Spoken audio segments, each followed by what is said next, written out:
Could we start off by having you introduce yourself for those who might not be familiar with you or your work? I'm Joe Lindsley. I'm talking to you right now from Lviv, Ukraine, and I have been in Ukraine reporting every single day of the full-scale invasion. It's a crazy story how I ended up here in Ukraine. I was traveling the world when the pandemic started, and I happened to be here in Ukraine. And so I stayed here the entire pandemic. 2021? Ukraine Or in 2020. 2020. I flew from Stockholm to Lviv at the end of February 2020. I came here to give a lecture on journalism at the Catholic University in Lviv, and I was going to stay for 2 weeks, and my flight was canceled to leave the country. And obviously, there were plenty of chances to leave, but Ukraine was a great place to be during the pandemic. I thought, compared to a lot of the craziness around the world. And then by January of 2022, it was easier to travel again. I was going to go back to the U.S. And at that point, it was clear to a lot of us that Russia was going to launch this full-scale invasion. And personally, I thought, I had a great time during the pandemic. I think I developed a lot as a person during the pandemic here in Ukraine. And I said, it's time for me to face this, and I have to do something serious now. Years before, I had been protege to the guy who started Fox News. I got away from that world. Roger Ailes. And I sort of had rejected Roger Ailes. Yeah. He was my mentor for a while. But I escaped in a car chase. What did he mentor you in? He was teaching me the dark arts of power, and the goal was that I would take over, that I would one day run Fox or News Corp. I was 22 when that process started. That's a whole other story, man. We can go into it if you wish, but there was part of the reason why I was traveling the world before the pandemic. I sold my story to a Hollywood studio, and they made a TV show called The Loudest Voice, and Russell Crowe played my boss, Ailes, and some other guy played me, and it was too weird to have my life in some ways portrayed on the screen, so I just took off and traveled the world, and that brought me to Ukraine, sort of accidentally, and before the pandemic, and so I stayed here, and then when the full-scale invasion started, I had already prepared myself to be here for come what may, and sort of accidentally, Chicago WGN Radio started talking to me from before, the days leading up to the invasion, and the audience responded really well. I had never been on radio before, and I ended up speaking every single day. I never took a weekday off from February 24th, 2022 until last Christmas. So for 3 years almost, for 10 minutes a day, I spoke during the morning commute to the people of the third biggest city in America about Ukraine. And I had to fight for it. I realized after a few months, I had to change my storytelling to keep people hooked. And somehow we did that for 3 years. And then sadly, after Trump's election, and right before Christmas, my show was inexplicably canceled. I had done it for free. I had volunteered. It was the most popular segment on Chicago radio, by all accounts. And it was canceled right when things were getting super interesting once again. And so we can speculate about that. And so since the cancellation, I decided not to leave, to stick around, to continue reporting.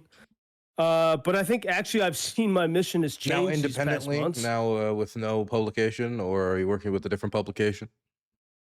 Yeah, well, I did. I for the past couple months, every week until a few weeks ago, I was making a report from Ukraine. I was basically the Ukraine correspondent for the new show on X, created by Elon. The 69 minutes, by Elon Musk.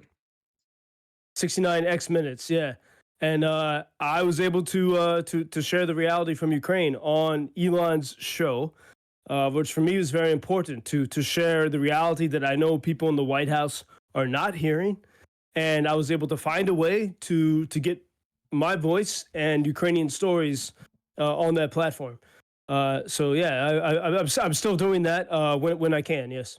Very difficult audience to engage with on the issue of Ukraine, though. When we're talking about Elon's audience, I imagine that engaging with any large grouping of those people, you're going to run into a lot of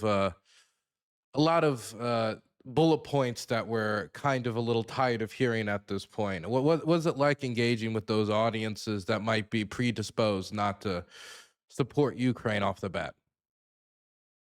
Well, firstly, Dylan, I think, I mean, there are times, when it gets frustrating, but then I think about my friends who are in the trenches, Ukrainians and foreigners, fighting, and how difficult that You've is. done And a if they lot can of do events that, with the armed forces.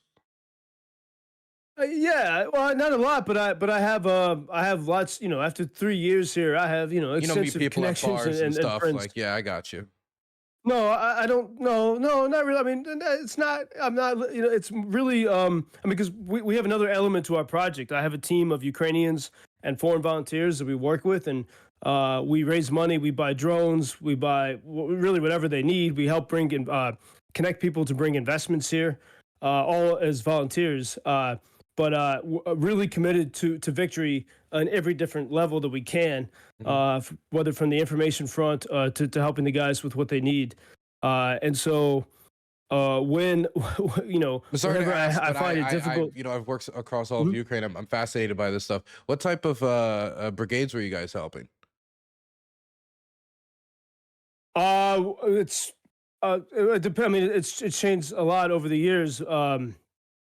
But and everything that we've done has been through personal connections. So people we know and trust, and the most I'll say now. I mean, it's uh, it, up until February, Hmm. really right after Trump's inauguration.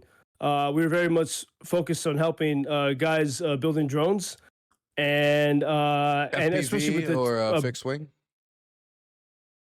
yeah, the most what we would focus on in particular. I mean, there's different needs at different moments. It just depends. And Okay.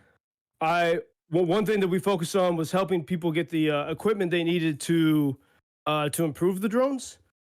Sort of at these little laboratories near the front Yeah, to the make sure that they workshops had and the equipment such. they need. Yeah, and I think, that's uh, I mean, almost everyone in Ukraine is doing that in some way. I mean, I'm sure as you as well. Like everyone's sort of part of that. But after Trump's inauguration, it became clear to me that our focus, our absolute focus, had to be on the information front. And so since then, that's been the absolute focus. Okay. So, what is your philosophy when it comes to journalism? What brought you to journalism? And what after I imagine after getting burned by a man as powerful as Roger Ailes, there must have been something to compel you to come back to this, right? Yeah, well, I mean, the reason why I ended up in the world of Fox News and Ailes was because I was extremely driven, as someone always wanting to pursue the truth, even when it was unpopular, and so that's kind of how they noticed me. But when I got into that world of Fox, they respected that a little bit until I started to push on things that they didn't want me to touch, Hmm. and that's when I realized that they had a very different view of what journalism is. They actually didn't know what journalism is. Uh, and for me, it is about truth is not something, facts are not something we just know. It's a process. It only comes about through conversation, through investigation, through exploring things, and through talking with each other and sharing ideas. And so I was always wanting to question and explore everything and say how like who's paying for this person, how I mean it was a combination of covering like corrupt New York State politics and also Washington matters, and I kept running into walls there with Ailes. I was in a unique position. I was the only person who could argue with Ailes. uh in some ways, sometimes I look back and say maybe I could have handled it differently. But now, since I've been to Ukraine, I don't think that anymore. I know that in a strange way, maybe this is where I was meant to end up, because here I see the redemption of the journalism I thought I could find there at Fox News in New York, which was not possible to pursue. And when I left, yeah, I mean, it was like leaving the mafia. It was a car chase to the Hudson Valley. They tried to ruin my life, and I stepped away from journalism for a while, and so when I came to Ukraine, when I was traveling the world in the pandemic, I really wanted to have I didn't want to do any of that, and in a curious way, by making the daily radio reports, I really understood what journalism really is. I mean, journalism comes from jour, daily. It's something, a journal. It's something you report, you share every single day, and that's literally what I did on WGN Radio. For the first time in my life, you could say I was a real journalist every single day, sharing what I saw, what I witnessed, and in a way that I wanted the audience to feel like they were here with me. I'm not sure, Dylan, at what point I really realized this, but sometime in 2022, when I was working at the Fox News headquarters on Avenue of the Americas, the the seat of power, flying on private jets and all that, and I had every resource and ability there to Hmm. share my voice, to investigate things, but I knew nothing of the world. Actually, despite all the resources we had, I knew nothing of the world. And then here in Ukraine, often with very low resources, I could actually see in the detail what was actually happening, and I could actually see the reality that people want to know far away, but they can't easily discover. And so that through that I found my sort of, yeah, I think the idea of a journalist that I always wanted to be, and sort of uniquely by speaking on the radio, which is something I had been very nervous about because I've always been a writer or behind the scenes guy. And the radio, the fact that it was live, 10 minutes every day, you just have to show up and do it. And my whole day was structured around that. And, how do I take all of the trauma and the hope and the sadness and everything I've seen all day? How do I put that into these 10 minutes so that people driving to work in Chicago can feel it? They have to enjoy it so they keep listening, but in a way that helps them feel that as though they are here. And I realized, with the radio, you can't just take a picture or a photo. You can't take anything for granted, and that actually forced me to think of all my senses in how I tell the story. And so I think in many ways, sort of being here, that enriched my ability to be a journalist and to tell stories. And yeah, so we did that for 3 years, and I think it was here at the front lines, at the edge, at the edge of the free world, where I was actually able to do journalism in a way that you could never do in the fancy headquarters in Manhattan, where they pretend that they are the defenders of freedom. And so, in some ways, it's a nice poetic arc that brought me here to Ukraine. I mean, I think that the ability to come here and cover what's going on here is a very unique opportunity for the both of us having this moment in time. And I would say definitely improving as a storyteller is a skill that people underappreciate.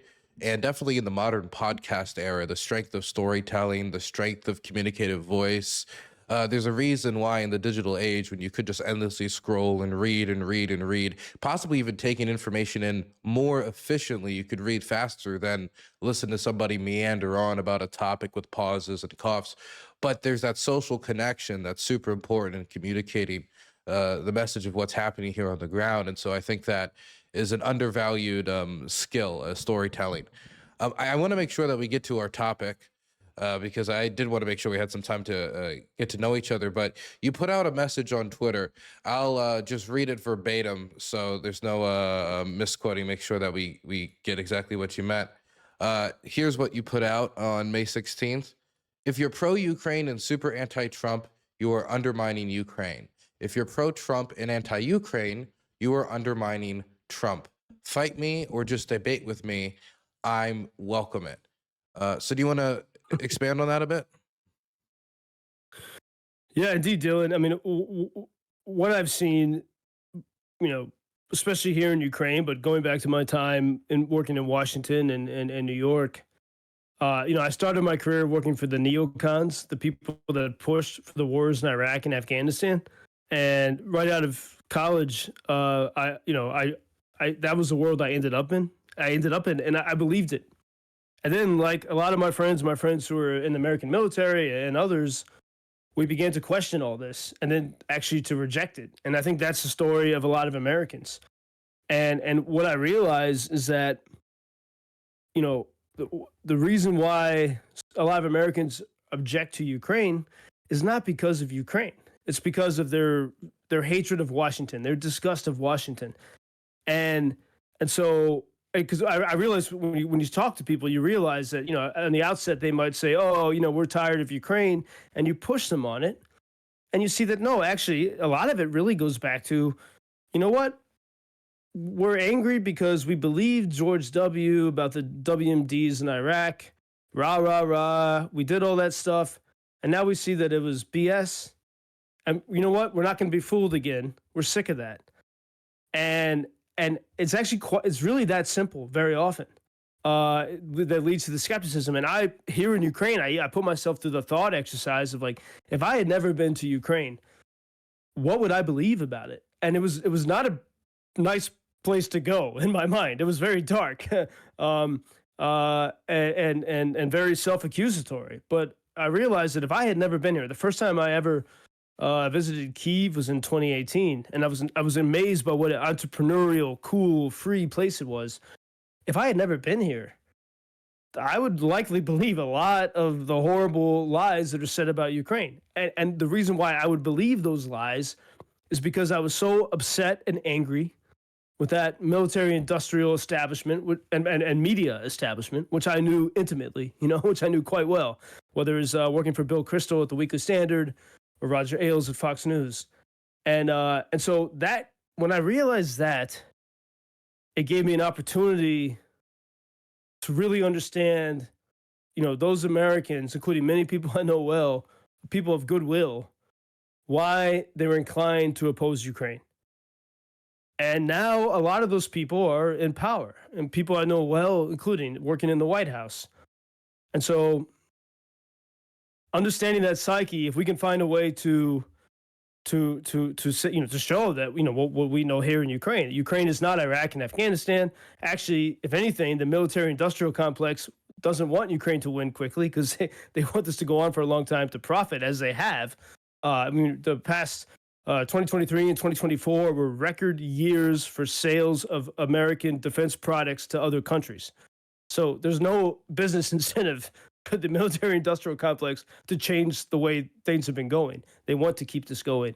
And so if we can find these connection points and say, hey, Ukraine is actually the free society that so many of you dream of, we can begin to actually increase support in the U.S. And, I still...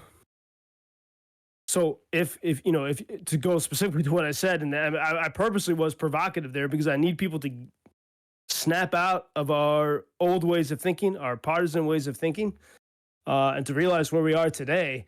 And if you are, we'll start with the people who say they are pro-Trump but are anti-Ukraine. Well, if Trump ends up helping Russia and not helping Ukraine, he will have the worst legacy of any president in the United States in American history. So if you think you're pro-Trump and you're actively against Ukraine, you're actually undermining Trump. That's the one side of it. The other side of it is if you are pro-Ukraine and you are super anti-Trump in a way, because I see this very often, in a way that thinks that there is not a possibility of conversion, not a possibility that he will change and actually support Ukraine, then you're actually undermining the Ukrainian cause because there's no way, what are we going to do? We're going to wait for 4 years, maybe, and hope that there's, another Biden type of administration, which, by the way, will not, and we can go into the details of the Biden stuff, which I think matters a lot. But, Biden was not setting Ukraine up for victory. I mean, if we have to really remember how painful it was last year, the slow bleed, the continual restrictions upon Ukraine. So that was not a pretty situation to begin with. And to me, it does not seem to be an effective strategy to say, well, there's no hope with Trump. Let's wait 4 years and let's go back to a slow bleed to death. Instead, let's be strategic, and which I think very often President Zelensky is. Interestingly, he doesn't condemn Trump. We had the one blow up in the Oval Office, but besides that, I think Zelensky, you saw that moment at the Vatican together. He does, he is actually working extraordinarily hard to make the case for Ukraine to Trump. You look at people like Sir Keir Starmer, who I think has done phenomenal work communicating with Trump. I would say as long as we see indicators like that, there's hope. And so we should work for that. And you're never going to persuade someone by saying F that person. It's not going to work, especially with Trump. And so I think we're still in this, we have this great window of opportunity, a very necessary opportunity. And I can say I know it because I know people in the White House, and I know who they are as people, and how they want to be perceived and what they want to achieve, and how, and they want to do good. And we simply have to show them that. And I'll close this part with it, maybe, which we can lead to further conversations on this topic. But, I would say even including for people like J.D. Vance, the reasons why they oppose Ukraine are not because of Ukraine. It's because of their disgust or because of how they know that the American people who voted for them are disgusted by the neocon military war industrial complex. And Ukraine has been so tied up with that. And removing Ukraine from that is much more difficult than simply saying, being a populist and saying we're not going to support Ukraine.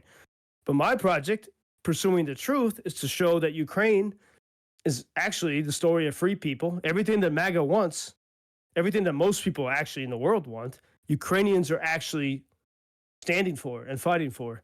And, we look at, Ukraine has been, for MAGA, and the Russians have pushed this very smartly. Ukraine has been so tied up with Joe Biden. So they say Joe Biden's son, Hunter, worked for the energy company Burisma. And we're told that that's a Ukrainian company. And so the knee-jerk reaction of hardworking, tired Americans is Biden's son made money from Ukraine, so no wonder he was supporting Ukraine. But here's the reality. A, as we know, Biden supported Ukraine in a very restrictive way, in a way that victory was not possible.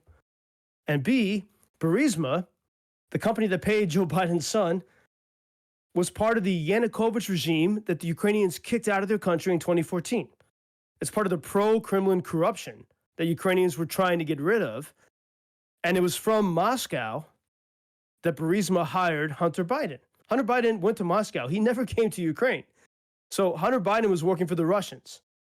And this has been the hardest thing, Dylan, to explain, because when I said this, when Biden was president, Democrats didn't want to hear it because they thought I was being too negative against Biden. And Republicans didn't and still don't want to hear it because for them, it's almost an article of faith that Burisma is Ukrainian, and that's why they hate Ukraine. And I know the truth is that Burisma is not Ukrainian. It's everything Ukrainians have been working to fight against. And if we could switch that perspective,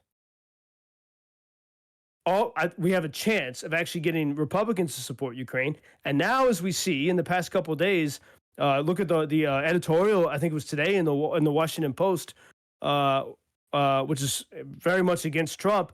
The editorial today in the Washington Post was incredibly critical of Joe Biden and his administration.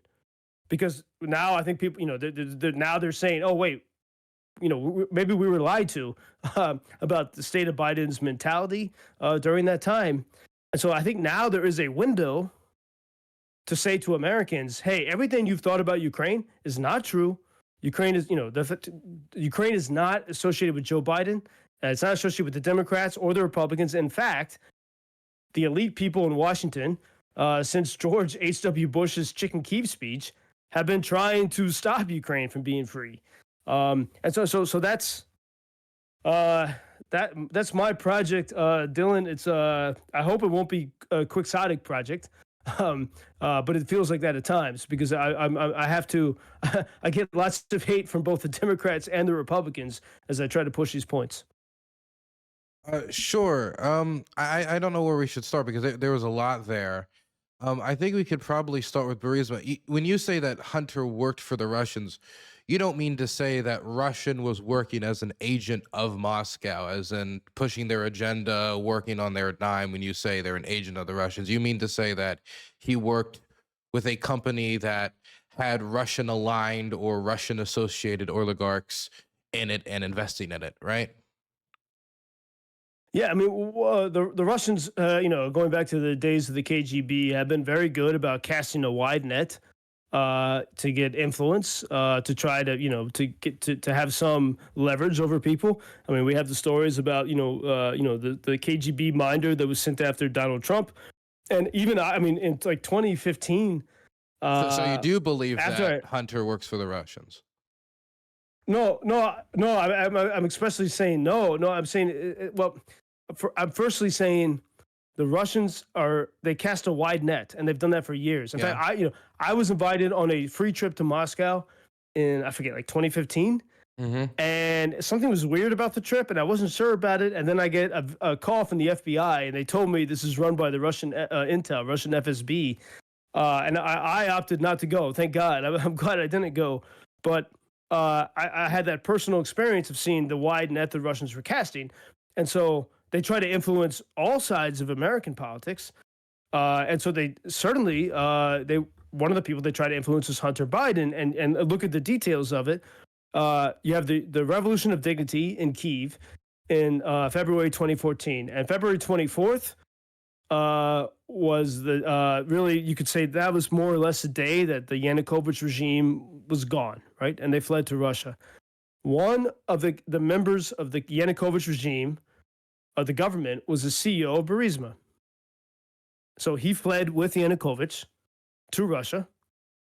And then the next key data point that we have is Hunter Biden's business partner, Devin Archer, and he said this in congressional testimony in 2023. He was in Moscow the day that Putin took Crimea. Hunter Biden's business partner was meeting with the CEO of Burisma. And he says this in congressional testimony. Actually, when he was testifying in 2023, I don't think he's the smartest guy. He hadn't really thought about it. He's like, oh, wow, that was weird. And so what we have a situation where between March and May of 2014, Burisma from Moscow, Burisma, whose CEO was a member of the Yanukovych regime that Ukrainian people got rid of, Burisma, which has an interest in Russia taking control of Ukraine again, because the whole idea was to be able to plunder from Ukraine.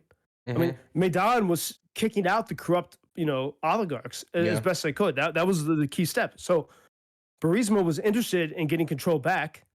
Burisma, with oil and gas fields in Crimea, and its CEO in Moscow, hires the son of the sitting United States vice president, who was in charge of Obama's foreign policy, and so starts paying him lots of money. And then Joe Biden does nothing.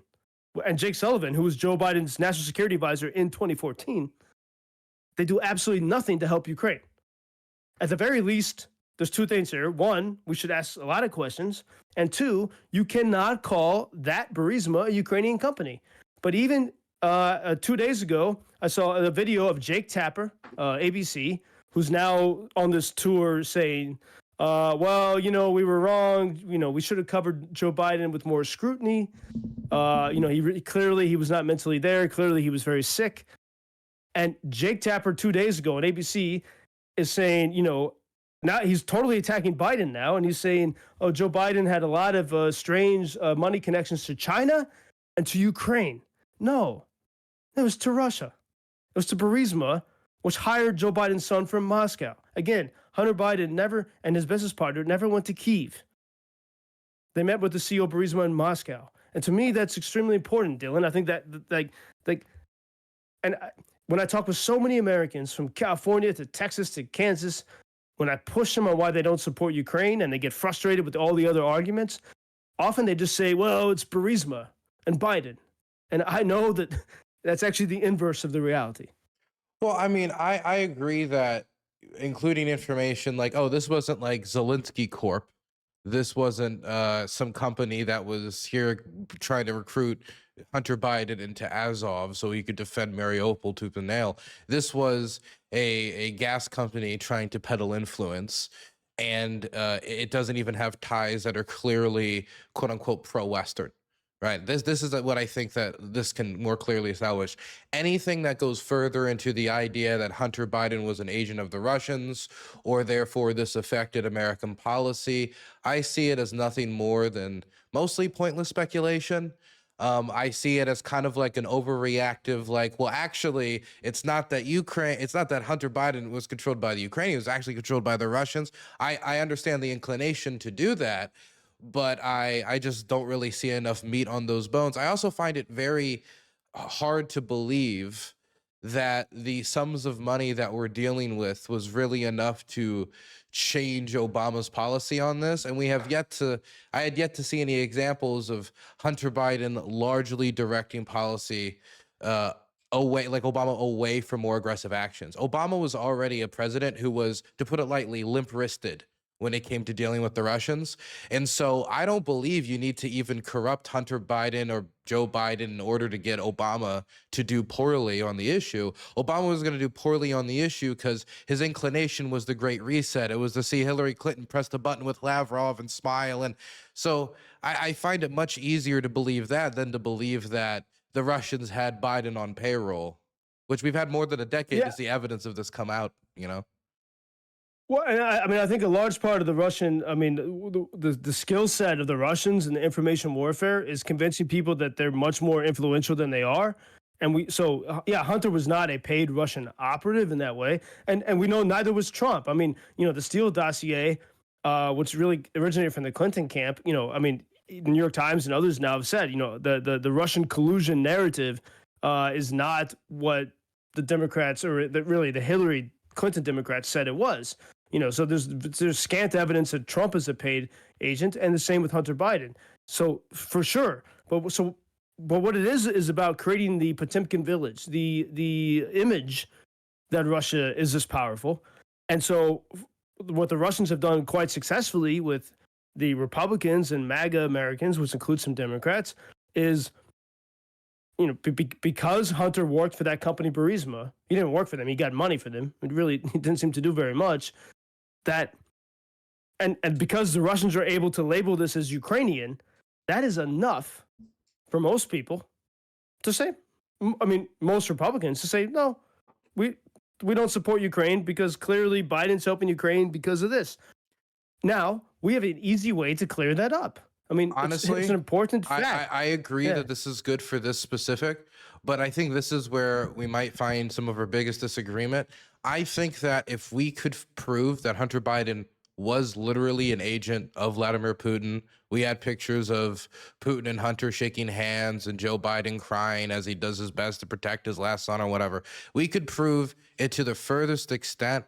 And I don't know how much more damage that would do than the amount of just lies about Ukraine that is being pushed by the leader of the MAGA movement on a daily basis, whether it be the $350 billion that was sent that was not really sent, whether it be the encirclement in Kursk that never happened, even though Reuters reported he got briefed on it, so he should know, as long as they didn't literally animate an encirclement and deceive him in some way that, they aren't encircled, or, how the war started, or anything that Witkoff utters out of his mouth. I'm sure we don't need to get into any of those details. But I think that, we could find the, magic, Konami code to deal with the Burisma issue. But Donald Trump, he is the reason that most Americans who have a negative view of Ukraine have a negative view of Ukraine. I think it's primarily Donald Trump's fault. Now, maybe this is something we'll disagree with, but he was the one that pushed this idea of where's this money going? It's all being fraudulent. It's all being taken. He's the one who pushed the fake numbers. He's the one who pushed the encirclement. He's the one who's pushed the idea that Ukraine has no cards. They have no leverage. They have to accept a much worse deal. So in my mind, yeah, we might be able to solve this one issue. But the key issue here is that the most powerful man in the United States is Ukraine's main propaganda opponent within America. Well, a few things in that. I hear the perspective. One, let's remember everything. You know, for Trump, it's more about. I mean, he's a TV guy, right? The Apprentice, and everything's on display. We saw that. I don't know if you saw that display with the president of South Africa today, where he. Did you see this? Where it was worse than the Zelensky Oval Office meeting. It was bad. It was in the Oval Office. Trump turned off the lights in the Oval Office and played a video for the president of South Africa accusing him of things. And so, but this is, you know, in some ways, this is, you know, America. We are a media nation, and Trump understands that.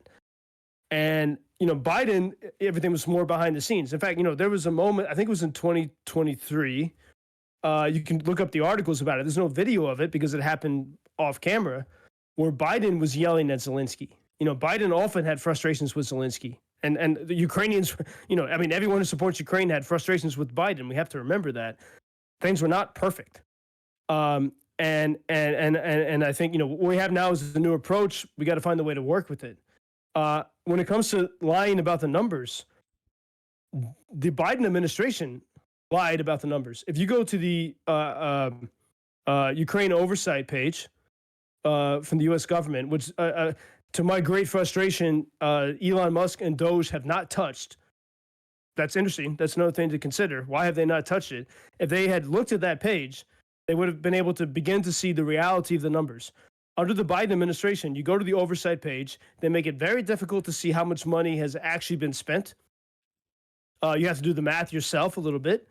But when you do it, you see that out of these so-called $300 billion in different variations, a large portion of it, so I forget now, it's something like $60 billion is allocated by Congress to buy new weapons for the United States. Mm-hmm. And out of that, only about $20 billion has actually been used. And the thing that no one considers, and no one has really looked into this, the Pentagon is always buying new weapons. If there was no war now here, the Pentagon would still be buying new weapons. And in the old, I agree with you. Everything you're saying, we've talked about on the show before about, you know, replacements for your own weapons as an aid. If you make an investment to expand artillery production and don't use that expanded artillery production to send aid to Ukraine, well, then that's not aid to Ukraine. That's aid to a defense company. Many of these defense companies, which contribute to many of these politics. I'm sure we could go down this road. But I also want to throw out there that it is one thing to say, okay, you know, there was problems with exactly where the money went. More of it could have gone to Ukraine versus completely fabricating numbers out of thin air, which is what Trump has. One day it's 300 billion, and then a week later he's saying 350 billion. There wasn't a $50 billion aid package passed in that time period. The difference is Biden will overinflate the amount he has helped to make himself look better to allies. Trump will go out there and make up fraudulent purchases of cartel weapons that never occur. Like it'll be complete fantasy land. So when I come back to the United States and I'm talking to Americans about what's going on in Ukraine, I'm having to convince them that aid packages that they heard happened actually didn't happen, and it's a totally different conversation. Yeah, I mean, Dylan, and this is a problem with Washington, and this is where, you know, where we could very clearly, and I think Ukraine can be the prism to really fix this. Can I say one last thing? I'm sorry, but I did want to say, sorry, man, go ahead, yeah. The media section. I agree with you that Trump's a media man, and he probably likes to do a lot of this more in public than compared to someone like Biden, and so we're seeing a lot more of it in public. I would say that's also a flaw of Donald Trump, that this is a man who needs to know where to do something in private. Because if you say that Zelensky is a dictator in public and bash him and bash him and bash him, you do that in private in a heated meeting. Like, I don't care if Lyndon B. Johnson took out his cock and flashed it at a senator. At the end of the day, that happens in private. It doesn't really affect everyday people. Him going out there and saying this in public affects public sentiment. It makes it so it's more difficult for you later to say, actually, the Ukrainians are the good guys. They're pretty cool, because you're setting your base against Ukraine, so that even if Donald Trump wanted to do an about face down the line, he's going to do a lot of work saying, oh, actually, he isn't a dictator. Oh, actually, he didn't start the war. Oh, actually, he isn't like a big salesman who's just stealing all of our money. Well, I would say, I mean, if you look at the frustration that in a bipartisan way that has been pouring out in the past 48 hours since the announcement of Biden's very tragic and sad, I mean, not tragic yet, but very sad cancer diagnosis, you see bipartisan outrage saying it seems that people are saying it looks like there was no transparency, very little transparency when Biden was president. There's a lot of evidence for that, and you see a lot of Democrats complaining about this right now. Uh-huh. And so I think on an optical level, we can understand why the pendulum would swing from an administration where we don't know often who really was in charge. Was it Jake Sullivan? Was it Jill Biden? Was it Joe? We don't know. And swing to this total transparency. I mean, we know. I to be completely honest, we always kind of knew. We knew it was Joe Biden and the gaggle of Anthony Blinken, Jake Sullivan, Lloyd Austin, and the set of advisors immediately around him who were probably largely speaking guiding his hand. From the reports that I read, he had like some days he had a little bit more soberness, some days he had a little bit less soberness, and during the most sober moments, that's when they pounded him with the decision making to make him like get out all the decisions. So I would say it's probably 80% Biden with 20% of his advisors with their hands on the wheel. And I agree that not all being in public and out there because it's embarrassing is bad, but this is also a very fundamentally different issue than the credibility of the United States when it comes to making deals with a partner. The Joe Biden could die last day, like the last week in office, and he could be replaced like that by Harris. The system continues. What we're talking about when it comes to like Trump's deal making or going back on his word or the lies about that, we're talking about America's fundamental credibility in its deal making. And so I do agree that it's bad when it comes to transparency and public trust, but I would say that the stakes of where Trump lies is pretty significant when it comes to Ukraine. Well, I would say, and this is one thing that, and where maybe I have to find a way to be more articulate about it. But one thing where I've run into a lot of, opposition, even on the streets of Kyiv. Never from my friends who are soldiers, but from media people and people who work like you on the information front, and how do we influence people? I'm not engaged in in saying this is the way things should be. No, I'm looking at what is the mood in America and how do we reach it. After victory for Ukraine, we can fix other stuff and have philosophical conversations about how we elevate our politics or whatever. I'm looking at the reality and how do we face it, because it's quite urgent, I think. And I think, and in a way, I think, there's the good and the bad of every different era, So with Biden, there was good and bad, we can take when it comes to Ukraine. And I think it's the same with Trump. I mean, the fact that things are transparent, so when Zelensky was there in the Oval Office, and I do believe there'll be another chance for this, that is an opportunity. Realize when you're there that you're a candidate on the most important episode ever of The Apprentice, whether you like it or not. That's what it is. Like, I mean, that's exactly what it is. And when you're there, you're not speaking to the people in the room. You're not speaking to JD Vance or to Trump. You're speaking to the American people, and you have a chance. And you have to figure out what are the optics that are going to win over the American people here, because that's what Trump and JD are doing. And Honestly, go back to the. Oh, sorry, go ahead. think I'm going to hard disagree with you here, but I'll just, because my reading of the meeting is that Zelensky wasn't aggressive enough. I was of the Malcolm Turnbull style of dealing with Trump, which is that you have to bloody his nose. You need to make very clear early on exactly where your interests lay. And if you do that, then, and you do that strong enough, Trump will have to register it because it's the only way you get something through to him. And eventually he will respect it. And I would make the argument that Zelensky's Oval Office meeting, when it comes to standing up for the key interests that he cared about, whether it be on the mineral deal or on what was Ukraine's national interests, key national interests, I think it accomplished that goal, even if it ruffled a lot of feathers. I mean, well, we do see that the mineral deal improved. We It saw that we improved went through a lot of massively. hell. It went from America will own their ports, America will own their bridges, America is going to saddle Ukraine with immense amounts of debt. There's going to be restriction on it that would not allow it to join the European Union. We went from a deal that was unworkable and never passable through the Ukrainian Rada to something that could get through the Ukrainian Rada. So I don't think that transformation comes from nowhere. No, but I think there's a lot. I mean, there's a lot of factors that went into that, and also in what happened afterward. I mean, you know, also afterward we had the horrible, almost 48-hour period with no American intel, which is basically where America became an enemy of Ukraine for a couple of days, which is horrible, right? As you know, so a lot of things came out of that, and but I would say it without maybe sort of agonizing over the details of what happened there, but actually it is very useful to go back there because there's going to be another opportunity like that, and how do you approach it? From my perspective, I look at which Oval Office. I mean, you thought his encounters. behavior that day was terrible, right? You thought it was awful.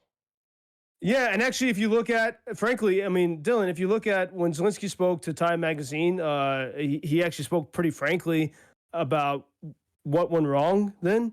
And you can see he kind of admitted that they made some mistakes in their steps. He had Alexander Usyk's championship belt on the table to his left, which the idea was he was going to give that to Trump. Nice optics. That would be, you feel like, look at when Conor McGregor was in the White House. Very simple thing and easy, good optics. It made, you know, it could make Trump happy. Zelensky was ready to do that. And as he said to Time Magazine, he said for some reason, he decided to share the pictures of the Ukrainian prisoners of war. And he said, I don't know why I did, he said this in Time Magazine. He's like, I don't know why I did that, but that's where everything turned. And maybe he should have just stuck to the Usyk thing. So there's a lot that can go into it. But then, Dylan, after that happened, I talked to a lot of people in Kyiv, and I said to people in politics, I said, have any of you watched The Apprentice? Have you ever heard of Donald Trump's show, The Apprentice? No one had. That's a problem. Now, again, I'm not talking about the way things should be, but the way things are in America. But Ukraine needs America. I think the world needs America. And as an American, I want that to happen. And so if you're going into the Oval Office and you are unaware that the President of the United States had a super famous TV show called The Apprentice that actually is set up just like what you're walking into, you are woefully unprepared. And the guys in the trenches cannot afford to be woefully unprepared. All right? So if your job is to be their representative, you can be prepared. And so to not be aware of that was a problem. And many people said that, you know, Zelensky was advised not to go, he didn't even have to have that meeting. They were going to sign the deal remotely. So, I think we've all been in situations in our life where like everything's fine, and then something, all of a sudden you realize you're arguing with someone in a way you didn't want to, and then everything's a disaster or divorce or whatever. Like, so, and like, we all know these situations, and think, that was why it was such a wonderful moment at the. I agree that he could have probably gone with the belt first. There's a different way he could have pitched in that meeting. But sometimes when I'm like listening to people explain what Zelensky could have done different, it's not that like his points were bad about, deterrence and stuff like that. And I feel like a lot of people get lost in the weeds on that. Your issue is not that Zelensky said anything factually wrong in the meeting. Your thing is that Ukraine needs this aid, so they have to do whatever is necessary to convince Trump that helping Ukraine in its fight for freedom is necessary. But with Donald Trump, I mean, this is a man who one day will declare I'm with you, next day will declare he's against you. Will say, I mean, like for example, when it comes to the 30-day ceasefire. All this bluster since day one about sanction policy, sanction policy, sanction policy. Back on the campaign trail, he said he would do the sanctions. Day one, he said he would do the sanctions. We all go up to the 30-day ceasefire. It's demanded, it's demanded. The hour comes and he drops it. He drops it, and he seems more interested in normalization of economic relations than he is in actually putting in place the sanctions that he wanted. And so when I look at that, and then I think about Zelensky doing this dance any differently, I really don't think it would have had that much of an impact, because I think Trump fundamentally just does not care. Well, I would say, Dylan, I mean, as you're describing, Trump saying this and that, and the actions being different. I mean, I think we see and hear this more of Trump, but this is certainly the reality with the European leaders. Remember, they said just over a week ago, if there's not a 30-day ceasefire by Monday, we're going to get very tough. Well, we haven't seen that toughness yet a week later. But then look at Joe Biden. Mean, they're announcing sanctions. I see like aid packages announced by the Finns, by the Danes. It's not tough enough. It's never tough enough. But this is the comparison of the Europeans, like, throwing a little bit, few more bullets on the pile, while Donald Trump is just like looking for the opportunity to put Trump Tower in Moscow. Well, I would say, in fairness, the Europeans are closer to the problem, and so their populations are closer to the problem. But even then, we see, we see in German elections and all that, and even in Poland, as you see in recent days, people who are against Ukraine being in NATO. So if that close to the reality here, they can't understand it, how much harder is it to get people in California or Florida to understand it? I mean, so my perspective is always, the people we want to persuade, I want to understand what their grievances are so that we can reach them, because shaming them is not going to work. And I think, especially if we see that the polls won't always support Ukraine, I think we can see the scope of what we, the scale of what we face. But go back to Joe Biden. I mean, his Treasury Department, and there was only one good story about this, and it was behind a paywall at Bloomberg. For all the talk of sanctions, the Biden Treasury Department gave sanctions waivers to 10 Russian banks simply and solely because they facilitated oil transactions. So you could sanction Russian chocolate companies or whatever, but the most important part of the Russian economy was protected with sanctions waivers. Yep. And that was they were terrified of the effect on the economy and what it would mean for the popularity and re-election. Yeah. It's the same old politician. But the thing is, Dylan, the yeah. difference is Trump would say that, and Biden, they keep it quiet. So it's easier, it's almost, and no, I think the difference pitch here would to be make Trump would be buying the oil. That would be the difference. Yeah, maybe, but I think the pitch you make to Trump is, why are you acting like Joe Biden? Because you are when it comes to Ukraine, and like I'm only interested in what's going to work. I mean, I feel like that. I mean, it's one thing to say like, look, we need to make the best. We need to do whatever's necessary to facilitate American support for Ukraine. But I don't think that we need to appeal to MAGA values or appeal. I think there's certain things we can appeal on the individual basis, like making jobs in America if you sell weapons. There's certain individual cases, but I do not think that we're going to be able to make an isolationist argument for supporting Ukraine. That's not possible. And so there's going to be some people that we have inherently lost. And because of the type of values that Donald Trump's represents, type of appeals to defending democracy, types of appeals to like the sovereignty of the nation state, types of appeals to Euro-Atlanticism, this all means chicken shit to the man.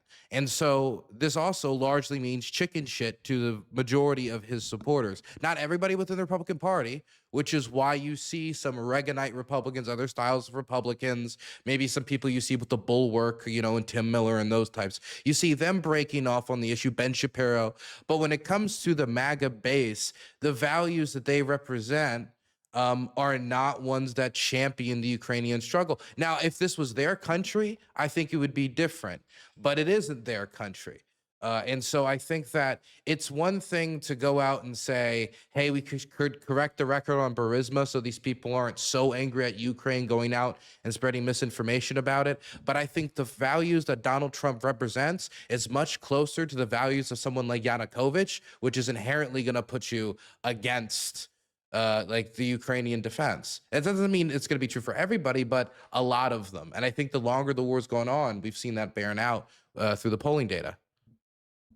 I don't. I mean, I don't see that, Dylan. Because I see the MAGA Americans I know. I mean, like people, everyone, everywhere has their own frustrations. And one thing I like to remind people here in Ukraine, in January of 2022, some of us knew, were quite confident that Russia was going to launch a full-scale invasion. America was pretty confident in that, and many Ukrainians didn't believe it.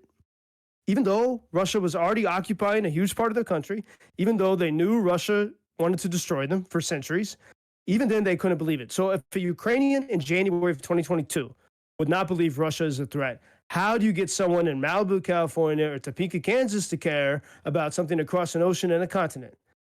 And when I say to Ukrainians, if we can understand that, if you can remember what might have persuaded you in January of 2022, then maybe you can find a superpower to talk to people across an ocean who have the weapons that you need. And, I think, I mean, I'm more sympathetic to the frustrations, I think, of the MAGA movement. And I think for example, RFK and Make America Healthy Again. I mean, people in America are kind of fed up with the way things have been. And so this is a revolution, no doubt. This is a revolution that's happening. Thank God it's more peaceful. I think if it went on longer, it might not be. And there's where I think you can find a commonality, because I think the only way that America doesn't turn into a disaster is if America gets right about Ukraine, because Ukraine will help give a purpose to this. Or, I mean, we saw with Doge, this sense of destroying and deleting.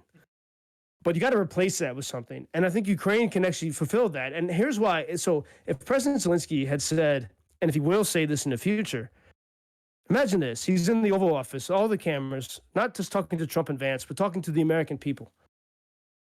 Because that's the game, that's how you win. And say this to the American people. Look, Washington has lied to you for decades. They lied to you about the WMDs in Iraq. They lied to you about UFOs, whatever. They've lied to you, and you're tired of that. And guess what? Washington has lied to us too. Imagine Zelensky saying that. Washington has also lied to the Ukrainian people. Direct your anger that way. Because Washington promised us in that Budapest memorandum, the Republicans and the Democrats all promised us that they would protect us if we gave up our nukes, and they lied to us the same way that they have lied to you. And that's A, totally true. The Washington lies to Americans and to Ukrainians, and B, it's something that will resonate. It's called being smart, because the only way you can get weapons from America, you have to run this like a political campaign. You have to talk to the American people. That's it. You have to respect them. If you dismiss their concerns, you have no chance whatsoever. So I agree that Zelensky has to do what Zelensky has to do. That the type of dialogue I would expect me or you to engage in has to be different than the president of Ukraine. He can't go out there and say, President Trump posted this stupid meme. It doesn't make any sense. I agree that he has to go out there and say, President Trump, wouldn't it be cool if we could have Trump type shells and Trump type drones and or whatever necessary to win the guy over. But when it comes to, like, for example, your post originally was about like not Zelensky specifically being anti-Trump. It was about, people in the pro-Ukraine sphere. I am of the belief that Donald Trump's policy on this war has to be dragged through the mud, like front, right, and center. From the way that he has made commitments that he's backed off of, from the just more cruel instances of, for example, cutting of the funding for the Yale program to help discover these kidnapped Ukrainian children, that he has just done so bad. And the polling recognizes that. The American people largely think that he hasn't done a good job on Ukraine. They also don't think he's done a good job at managing a relationship with the Russians. And so somebody that's so media focused, so brand focused, this is where you should attack him. You should attack him on his brand. He's weak. He can't deal with the Russians. He can't deal with this type of diplomacy. I think that if we don't go after it and we instead try to play, carrot with the man, I don't necessarily think that's going to win. Maybe Zelensky can play carrot, but I think the rest of the Ukraine space should deal with the nonsense. And I just want to throw one last thing out there. Trump is a media man, but every single moment that he could have taken the media to really add pressure to the Russians, where the Russians struck Kiev, or they struck that market, or struck that playground, or they struck that bus in Bilopila in the Sumy region recently. Any of these moments, any of these times, even when he's confronted with it, he refuses to condemn the Russians, he refuses to condemn what's going on, and takes every opportunity to condemn the Ukrainians. So, I mean, yeah, Trump's a media president, but it's very clearly where he's directing the media's anger. Well, I think I mean, I'll put it this way. There's a group of Ukrainian soldier musicians. I'm sure you know some of them, the cultural forces, and some of them have been wounded in battle. They were just at Cannes. They were with hanging out with Bono and Sean Penn. But they did a tour of the U.S. last fall. They stopped at my parents' house and sang "Happy Birthday" to my grandmother. But they also had very important concerts throughout the country, and several of these soldier musicians were telling me they went at the end of the tour. They were in Sacramento, California, and they go into a bar just to have a shift drink, and they had Ukrainian paraphernalia on. And these guys in the bar they didn't know that they were Ukrainian, and started yelling at them like, "Oh, we don't want to see Ukraine, get out of here." And then one of the soldier musicians, who's kind of a pop star here in Ukraine, says, "Hey man, we're actually Ukrainian. And can I buy you some beers? And I want to hear why you don't like us." And they sat down and they talked. And within a few minutes, it was very clear. And this is what the musician told me when he came back to Kyiv. The anger was not deeply toward Ukraine. Ukraine is just sort of the scapegoat. The anger was toward Washington. And people are busy. They're not engaged in the news at the same level. Everyone's got their own problems to deal with. And respectfully, I understand it. And they see Biden, and the Russians know this, by the way. The Russians, they listen very well because they're not concerned about high principles, right? So they easily listen, and they know what buttons they have to push. And so, these guys in the bar talking to the Ukrainian soldier musicians were saying, "Oh yeah, we're frustrated with Washington, and all the foreign wars that never end, and the neocons, and Joe Biden's son worked for that company." And the Ukrainians are like, "Yeah, we don't like that stuff either. We're just fighting for our freedom. Like, don't tie us to that Washington stuff." And in the end, they were able to actually break through with these guys. And I think that knowing my friends who work in the White House, it's no different, Dylan. It's no different.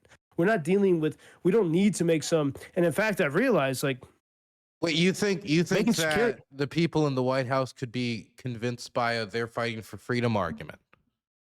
No. Definitely not, Dylan. Definitely not that. No. That comes later. The first step that has to happen is to disassociate Ukraine with Joe Biden, for example, at a very simple level. Disassociate Ukraine from the neocons and the military-industrial complex. Because as long as Ukraine is tied to that, and the Russians know they can push this, because as long as Ukraine is tied to that, most Americans, as we see, electoral majority, is going to oppose it. I mean, I don't know if that really matters when it comes to policy making. I mean, the majority of Americans already think Trump's doing a bad job on Ukraine. All this beliefs about the military-industrial complex, $142 billion. That's what the Saudis get. There was no yipping, there was no yapping about how the Saudis are brutal. Well, no, it's just I don't think it'll change anything. If we even look, it's one thing to say that, making more clear the argument for freedom will convince some people, but I don't think that. Okay, so maybe I'm misunderstanding. I know it because for example, I go on podcasts to debate with anti-Ukraine people. All right, and I'm trying to do more of it because every time I do it, we have a glimmer. I begin to see the beginning of a conversion. So every single time I've done it, but that's fine. But let's not blunt our critique of Trump or be No, pussy-handed no, with I tell him you, the critique of because Trump is precisely what doesn't work, man. It's precisely what prevents us from actually being able to reach out to people. Because as soon as you do that, they're not going to listen. They're not going to listen. It is totally well, unhelpful. I'm not saying that you So, go in and you necessarily every time if you're trying to convince an individual Trump supporter going in and opening up, did you know that Trump is a fucking moron? Yeah, that's not going to get you very far. But in order to make Trump look awful on the issue, he should be no, constantly dragged through the mud. His numbers no, need to be no. low, and only when he's weak on the issue are you going to get the man to move. I don't think it's going to be through convincing his base. I don't think it either has to be the Ukrainians making it clear that it's in his best interests through some sort of personal wheeling and dealing, or that the pressure is just too much. I think those are the only two ways. There is a pressure that can be made, and I tell you, and Zelensky could do it himself. He could do two things. He could go, and he could, and right now he could easily do it because the mood is perfect. Right now, you have Democrats and Republicans criticizing Joe Biden. Everyone is criticizing Joe Biden, including the Washington Post. The moment right now is perfect. All Zelensky has to do is to say, and you can do it with respect, but truthfully, Joe Biden restricted us. He held us back, and because Dylan, Trump's impression of Ukraine is a country that can't win, and that's not because of Ukraine. That's because Ukraine was prevented from winning. So Zelensky can simply say, "Hey, yeah, everyone's saying Joe Biden was not mentally fit. Yeah, clearly we felt that here in Ukraine because every time we had a chance to seize the opportunity, we were stopped." Okay, so all he has to do is say that and to say Washington has lied to all of us, and now let's break out of it together. Be a hero for the American people too, for the MAGA world, and he can do that being totally truthful, just finding the right words to say, and that could totally shift the optics. Look at who has successful meetings in the Oval Office: Sir Keir Starmer, Georgia Maloney, the president of El Salvador, because he Here, gave Trump something. I Sorry. wouldn't call Keir Starmer's meeting with him successful. It's successful in the fact that Trump didn't hate him, but it wasn't successful in gaining any of Britain's interests. We could talk about the one trade deal that was agreed to, but if you want Hmm. to get into the specifics, I can just say bluntly, I don't think it's impressive to, okay, now we're back down to a 10% tariff rate, but actually it goes back up to a 25% tariff rate once you pass 100,000 cars. Last year they sent 137,000 cars, so that's still 37,000 cars, 25% tariff rate. That's what that wheeling and Sure. dealing produced for Keir Starmer. So I might agree that, hey, this types of wheeling and dealing might be able to move the needle on the Yale program, or it might be able to get another 50 to $100 million weapons deal. But the idea that this would radically change the Trump team's calculus at this point, I think that's not going to be done by anything that Zelensky could say at this point. It would have to be done by the actions of other states, i.e., Europe making it clear that they're not going to assist the United States in any economic confrontation with the Chinese if the United States has not made clear it's going to be there for Europe's defensive interests. There has to be something more physical, something, I don't want to use the word realpolitik, but something more substantial and measurable than Trump, I mean, being swathed by Zelensky through these types of argumentations or swabbing the public. I don't think there's any magic thing he could say at this point. I mean, I'll just say though, from personal experience, private conversations, but also from podcasts I go on, which we can see the evidence of. Uh, when I tell Republicans that Burisma is Russian, and I explain it, that all of a sudden they are illuminated, and they say, "Oh, and Americans, we're an evangelical nation. We love this idea. I was blind and now I see. This is why we have paranoia too. Like yesterday I believed this and now I believe this. It's very much a part of our ethos." Richard Hofstadter, the historian at Harvard, wrote The Paranoid Style in American Politics.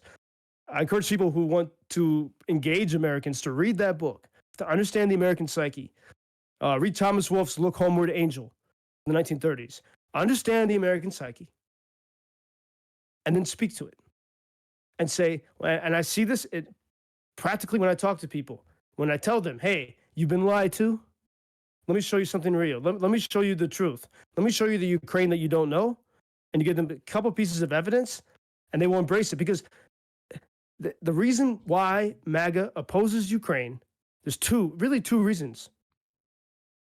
Because they all believed that George W. Iraq stuff, and then they realized it was bullshit, and they don't want to do that again.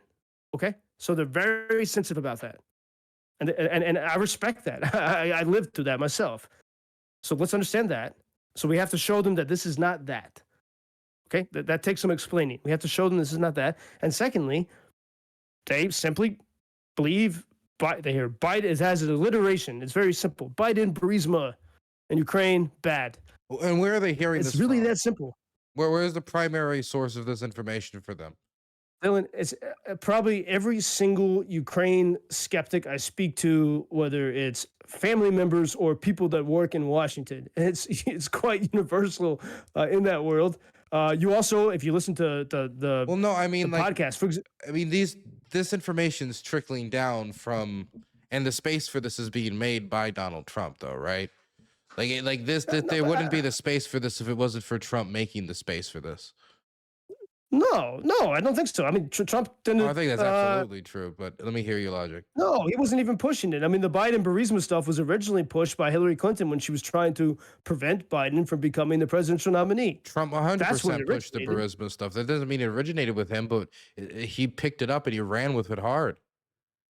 No, actually, Trump barely mentions it. This really comes, from podcasts and from the MAGA people. Well, he says but, he Trump says doesn't Hunter actually. Ukraine dealing. He talks about like he'll bring that up. He won't Yeah, say but like also, specific dude, names, but so does Jake Tapper. So does the BBC. I mean, every time the BBC mentions Burisma, they call it Ukrainian, and they don't bother to tell the story of what happened in 2014. So everyone says it actually, and that's why I'm quite in the wilderness on this. But I know that if we can correct this one thing, it can begin, and I've seen it personally. It can begin to open eyes. I think one reason why a lot of people who disagree with me on this, people don't want to believe that you can actually change people's minds. I not only do believe that, but I always must believe that. That's the idea called hope, which is I saw this great interview with on Stephen Colbert with Nick Cage, the musician, and he said, and it resonated with everything I've seen here for 3 years in Ukraine. He said, hope is an adversarial idea. Hope is a warrior's mentality, and I always used to think of hope as like something fluffy. No, hope is adversarial. It's saying we're going to do the impossible. The Ukrainian word for victory, permoha, means doing beyond limits, doing the impossible. The Russian word for victory, pobeda, is like after the miserable shit, after misery. Ukrainian word, doing the impossible, and that's what this is. Although once you step into I don't disagree fundamentally with any of the like. We must continue to try to convince people we don't have an alternative. And I agree. I just don't want us to waste time thinking we can appeal to Trump on an ideological level, or we can appeal to him on some other level outside of core key personal interests or heavy repercussions. And when I say Dylan, core key personal interests, I mean money, or it's going to lead to a political catastrophe of some sort. Perfect. So I'm glad you put it that way, because this is exactly a core key political interest. So you think it's money. I know it's not money. No, I said He's got the personal money. interest, not political interest. Yeah, the personal interest is Biden. And no one has wanted to believe me for this, but I hope the headlines of the past couple of days will start to get people to realize this. He wants to be better than Biden? He wants to look better than Biden? Look, dude, on Easter Sunday, what did Trump put out on social media? He said, Christ is risen and F Joe Biden. He is absolutely fixated on Biden. Now, I'm not going to argue whether that's good or bad. That's not for me. It's a fact. He's fixated on Biden. It's also a fact that Biden hurt Ukraine. So it's a very simple thing for Ukraine and pro-Ukraine people to say, okay, we see the opportunity. We see the truthful reality. Bring these things together. Easy. But everyone's caught up in this idea that Trump, in the same way that I talked about this at one point. I remember like one of the few ways I see it working is if Zelensky's like, man, it'd be cool if he could win the war that Biden lost. That would be at least the pitch. But yes. I find it hard to believe that some version of that pitch has not been made in private. The idea that you could be so much stronger than Biden. I mean, I hear the Republicans like Lindsey Graham and Thune and these types talking about it all the time on how Biden slow rolled the aid and we should have been faster and XYZ. So there is people making versions of that argument. I mean, maybe Zelensky could do it more publicly to try to make It it has like to some come. public display of loyalty. Dude, it has to come from Zelensky. So, for example, every time Lindsey Graham or John Bolton says anything in favor of Ukraine, it's a nail in the coffin when it comes to MAGA, because those guys were the guys that pushed for the Iraq war. Like they had, so like we really have to realize that, like the level of hatred and disgust and distrust for anyone who stood with George W. and the push for Iraq is so deep that anytime, so when Lindsey Graham says, I support Ukraine, MAGA people are like, yep, that's confirmation why I do not support it, because you're the people we're sick of. And if we understand that, we can begin to unlock this. I mean, I know that they don't like the establishment, but I don't really think. I mean, I understand like maybe there's a different pitch to be made to these people, and I will give that like the type of way we should be talking to these people should be appealing to their interests, appealing to this idea of this is a Ukrainian fight against corruption. This is their own version of fighting against corruption. I do agree with that. But I also just at the end of the day, the MAGA movement is based in anti-globalism, isolationism, and certain values that are going to inherently come into conflict. And so you're running uphill. And I'm not saying that it's impossible, that you can't, but these are people who fundamentally think that the foreigner has been screwing them in some entity, whether it be some World Trade Organization, China, foreign businesses that took the jobs away, immigrants that have taken the benefits and so on. This is a very much a view that the world in some way is screwing them. And Ukraine is part of that world. It's just they're taking their tax dollars, they're taking their weapons.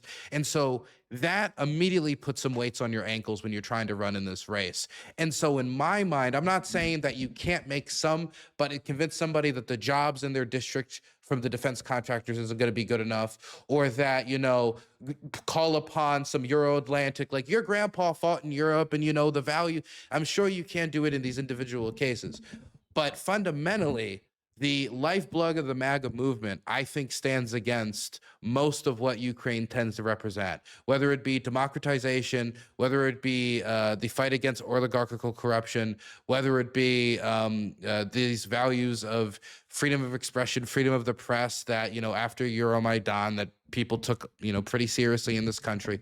And so it's not that I disagree that there is a place for somebody to go out there and make this case to them. It's just that the only way we could make the case to these people, I think, is going to be by abandoning certain key values, and which I just don't think we should do.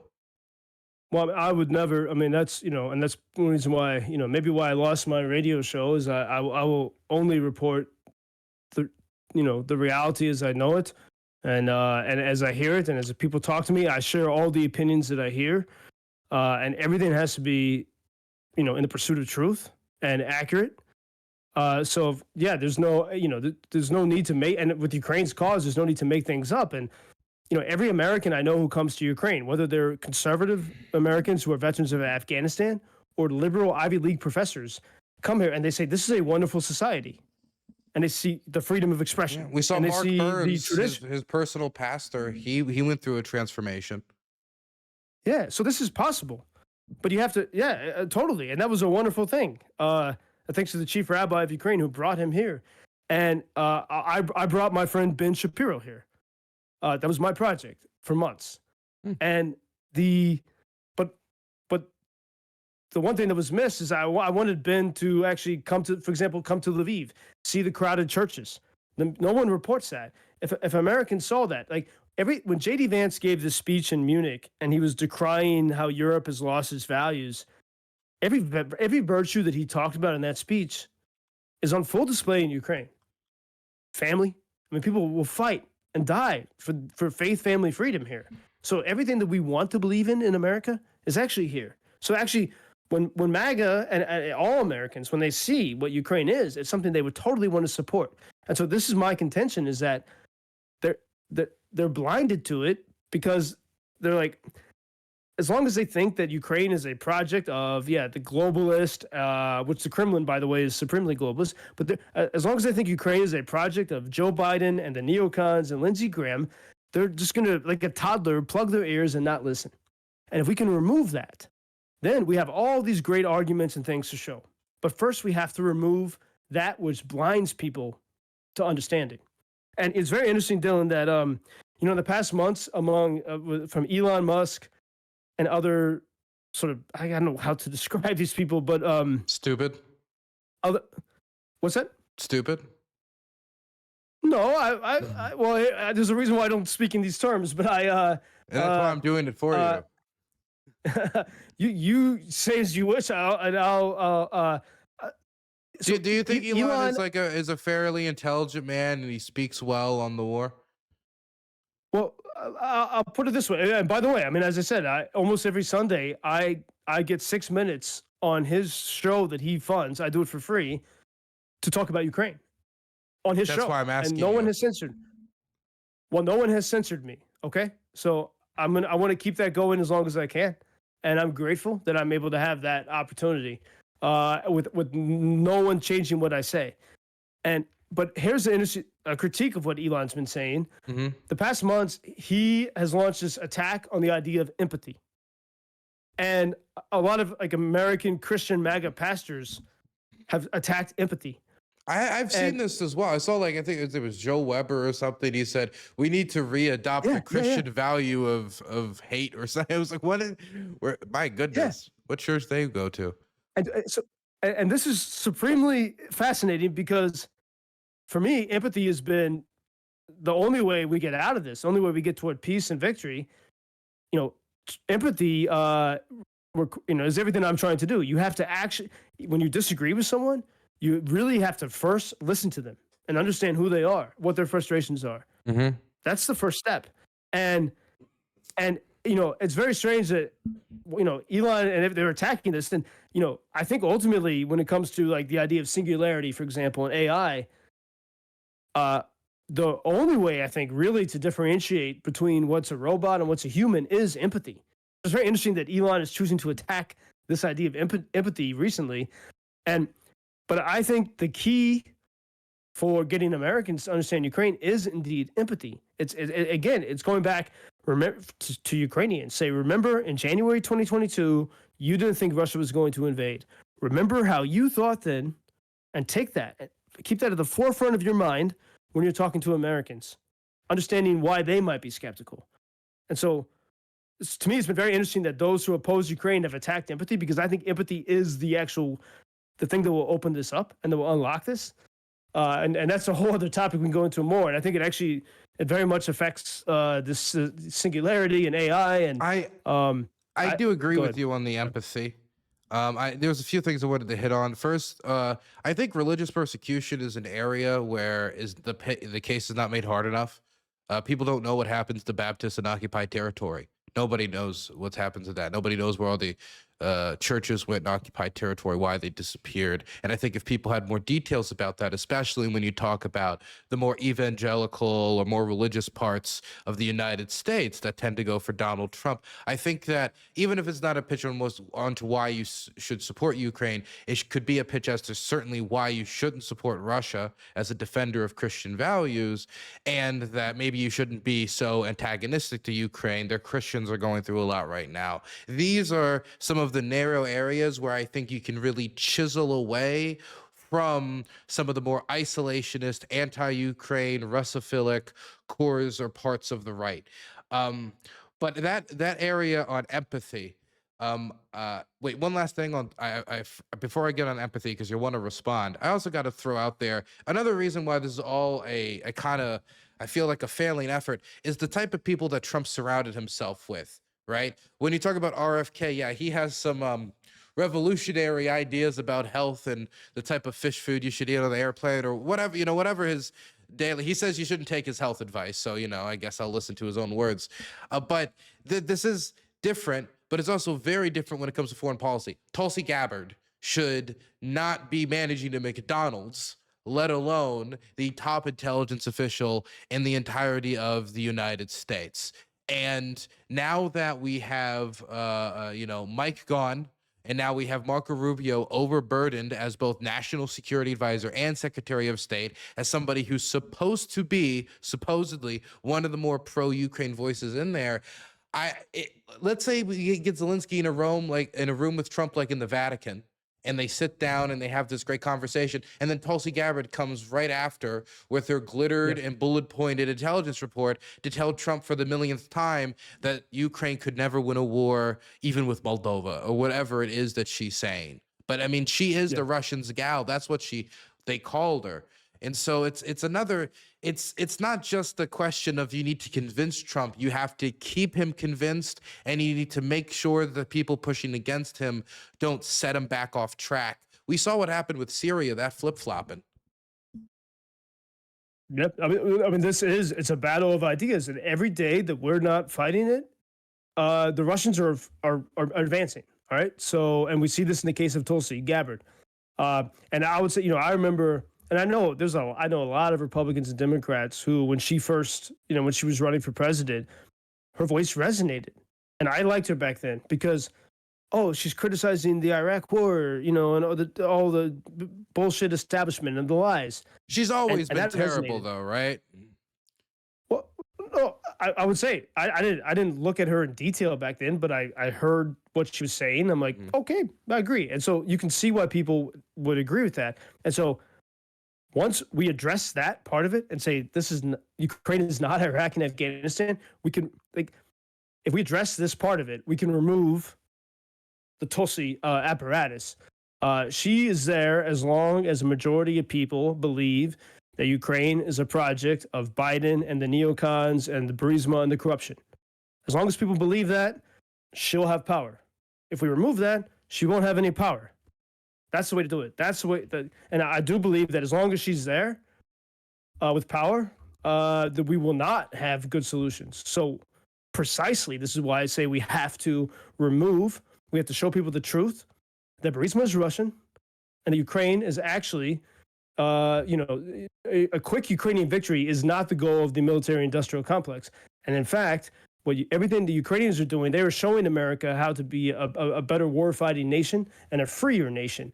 And if we make these points, we can get rid of the Tulsi apparatus, because she is a problem on this, and she outright lies about Ukraine. For example, the other day on Megyn Kelly's show, she's talking about the biolabs. She could come here right now. Let's invite her, Tulsi, come to Ukraine, because you can, and find the biolaboratories. Yeah, I'll take her to Krinky. Yeah. Okay, let's give her a tour, and you can see everything. And so I agree with you on that part. And then when you mentioned the Christians, the Ukrainian and American evangelicals did a great job of convincing Mike Johnson, for example, to change for how long though? For how long did we? Because I agree, and that's the exact example that convinced me that it was possible. But you convince them for one vote, and then as the next vote comes around, it's like you never did any work to begin with, because there's a new beat now. The vibe's a little different, and now Mike Johnson is doing nothing in any capacity to get aid to Ukraine. There's not even a preliminary discussion about an aid package. No.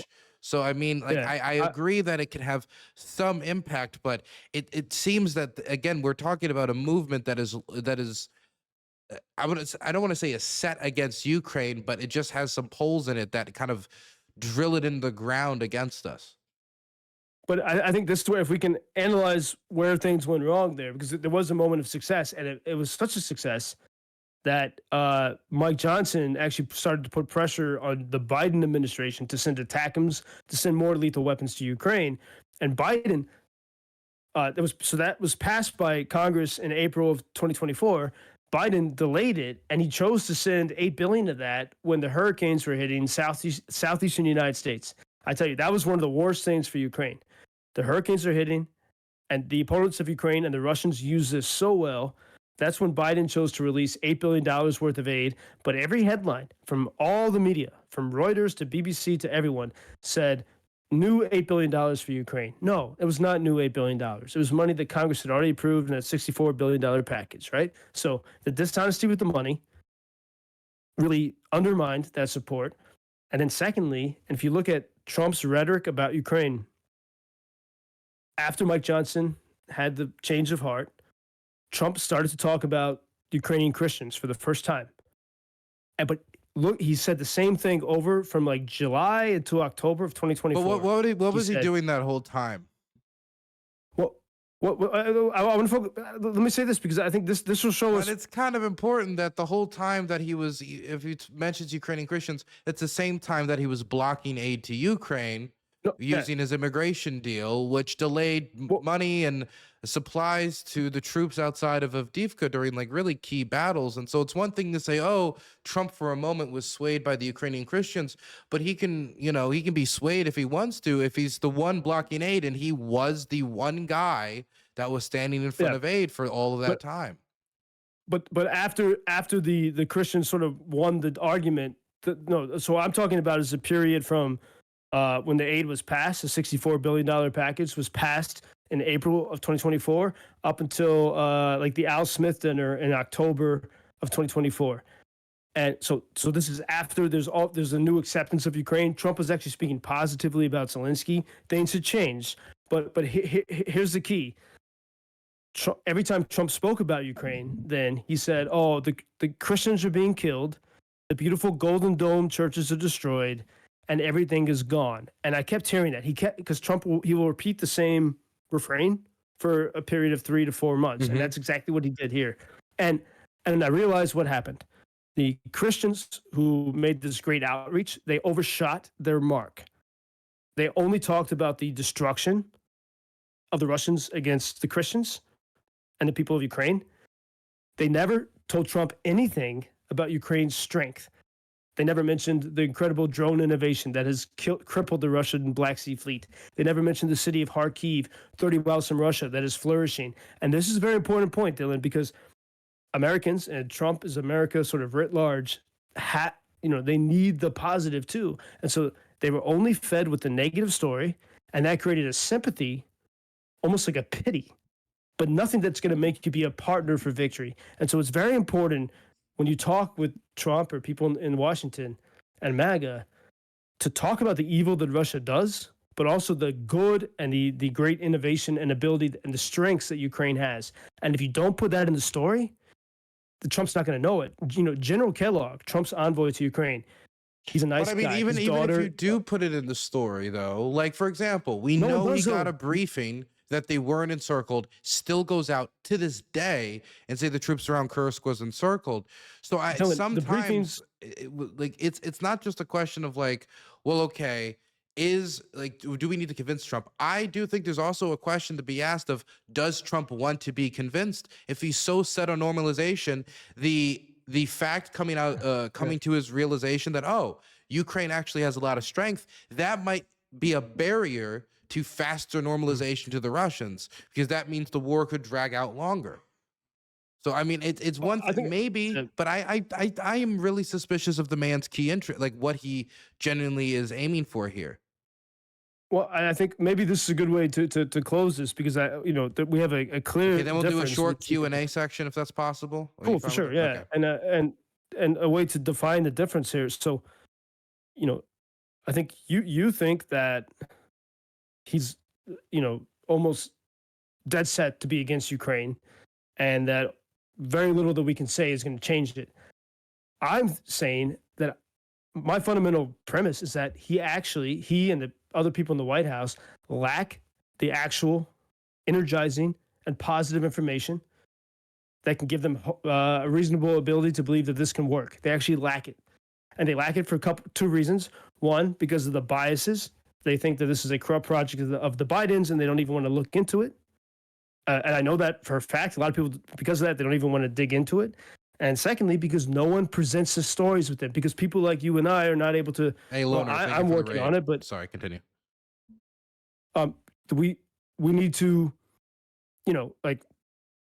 if we were all focused on actively at least try and experiment for 1 month, say maybe that's it, 30 days. Let's all try to be unified in sharing the stories of why Ukraine can work in a way that appeals to Trump. No one is doing that. Razon for Ukraine, the only like legal lobbying group for Ukraine in Washington. They don't do it at all. I talk with members of Congress who support Ukraine, Republicans, and man, they have the right sentiments, but they're not armed with energetic stories. They don't know about Ukrainian drone innovation. They don't know about Kharkiv. They don't know about the Black Sea success. They don't know it. So there's no one at the table. And General Kellogg is a nice guy, as I said, but he's an armchair guy. Like there's no one there in those circles energetically armed with the facts making the case. And that's my mission, but I need more people to join me on that. So I think that's the divide here. Kellogg is another person where he's supposed to be the person with the knowledge in the room. He speaks Russian. He knows the region well. And even he makes slip-ups like saying that Ukraine is like a barnyard animal that needs to be beaten with a 2x4 in response to aid being cut off that could potentially cost lives. I mean, I do want to just one last thing on the empathy point. What's wrong with Trump's Oh, one brain? second. People are For asking questions. example, Thank you for the he says fiver. $350 billion based on What's nothing. wrong with Trump's brain? You have to dissect that yourself, sir. Thank you for the $5. Gremlin and American. I appreciate that. So about empathy, because I agree with you that it would be much better if we could have somebody like, I don't know, Senator Lindsey Graham going out there retelling the story of people hunted by drones instead of just saying deterrence and using foreign policy wonk speak for the 5th time in a row in a congressional address that nobody's going to be able to connect to because nobody establishes deterrence to the safety of their family necessarily because most people are not in IR school. I agree with that. That's something we agree on. I completely don't think that empathy or this type of angle or this type of pitching is going to work for people in the immediate vicinity of Trump or with Trump himself. This is not a man that I think has been convinced by empathy outside of a tool of media. He'll talk about, for example, the destruction of that the Ukrainian people are facing as a tool to talk about why we need to end the war right away, we need an immediate peace deal, etc. When we have the extremely brutal bombing done by the Russians that deserves just equal as much empathy, if not more, because of how brutal the targeting of these civilians were, we get basically no empathy. We get no mention, we get no call out, we get no pressure. And this is part of, I think, of a longstanding pattern of behavior where, for example, when he was on the campaign trail back in 2015, he said that to fight terrorism, you had to blow up the families of terrorists, men, women, children. He's saying we should behave like the Russians did in Syria and like the Russians did in much of Ukraine. And so getting that person who says that when he's going off the cuff, who sees what's going on in many war zones around the world and decides to send the weapons either to the Saudis or to the people engaging much of this brutality. I mean, many of the Gulf states were the main backers of the violence in Sudan, one of the most brutal civil wars on the planet. I don't think empathy is how you get Donald Trump. I think profitability is how you get Donald Trump. I think big ideas that make him look good, like Trump Tower in Gaza, is how you get Donald Trump. I don't think that the empathy move is ever going to convince him or JD Vance, who even said, like, when he was running for Ohio Senate, I remember I was doing a tiny bit of campaign work for the person who was running against him, Tim Ryan, like through a subsidiary company. It doesn't really matter the specific company. But the point is, he said on the campaign trail, I don't care about Ukraine. So getting that person to react to an empathetic response if Donald Trump croaks tomorrow or he's listening to JD Vance, I just think it's a losing effort. We should concentrate our time elsewhere. Well, that's not what I mean by empathy. I think what I would say, what you're describing is more sympathy. And empathy, when I mention empathy, it's something that comes from you or from me as you're trying to persuade someone. So the person you look at the person you're trying to persuade and or trying to help understand the truth and the reality, and you say, what did they, before you put aside all of your own biases at first, and you say, what does this person care about? And you analyze it in a very empathetic way.